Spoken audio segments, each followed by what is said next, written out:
BC ముస్లిం సోదరులందరికీ రాజ్యాంగ పరిరక్షకులకి అందరికీ ఉద్యమ సుమాంజలి ఇస్తున్నాను.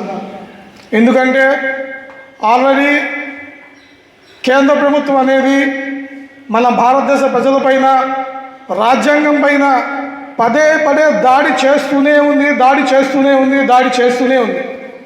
మనకి సవాల్ మీద సవాల్ విసురుతూనే ఉంది.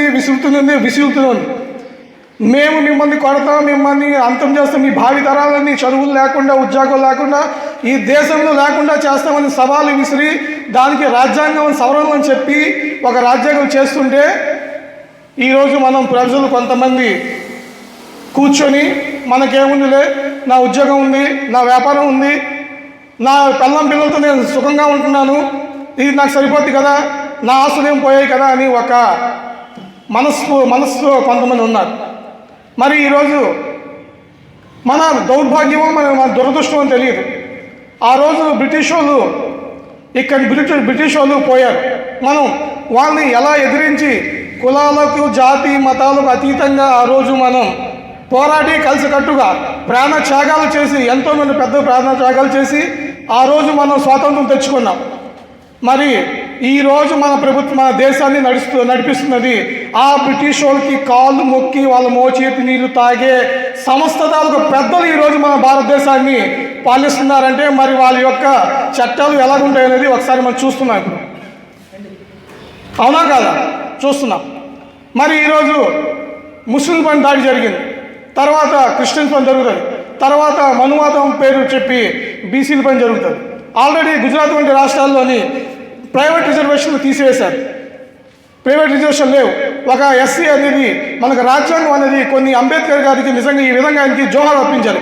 జోహార్ అంబేద్కర్, జోహార్, జోహార్ అంబేద్కర్, జోహార్. మేము భారతదేశంలోని మేము కూడా ఒక పౌరులుగానే భారతదేశం తాలూకా అన్ని విషయాల్లో కూడా మా బాధ్యతలను మేము నమ్మకంగా నిర్వర్తిస్తున్న సాటి భారతీయ పౌరులు లాంటి వాళ్ళమే.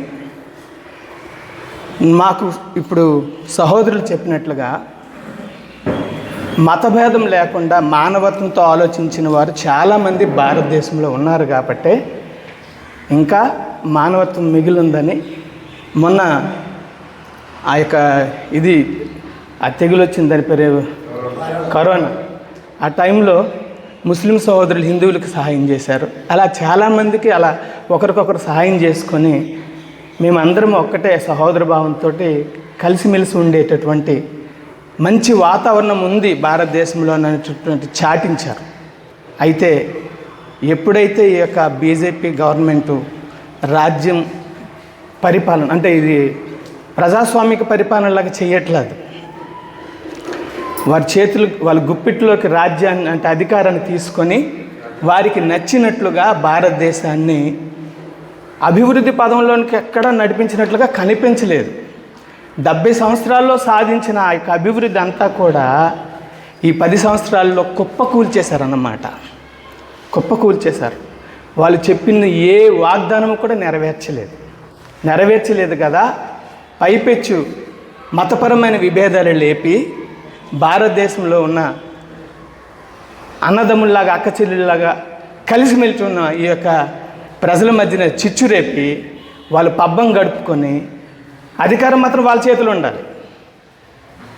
వాళ్ళు ఏదైతే కావాలనుకున్నారో దాన్ని సాధించాలి.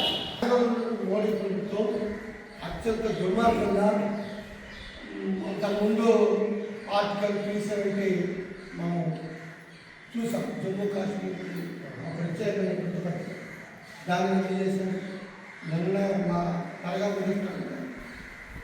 మొదలైన ఇప్పుడు అక్కడ మొత్తం ముస్లిమ్స్ భూములన్నీ కూడా కార్పొరేట్ కొట్టేస్తాం. ఏమంటే కేసు పెడతారు అక్కడ ఈ ముస్లిం అత్యంత దుర్మార్గం. అంటే ఆర్టికల్ 370 రద్దుకి ఆయన ముందు చెప్పింది ఒకటే ఆచరణలో చేసింది.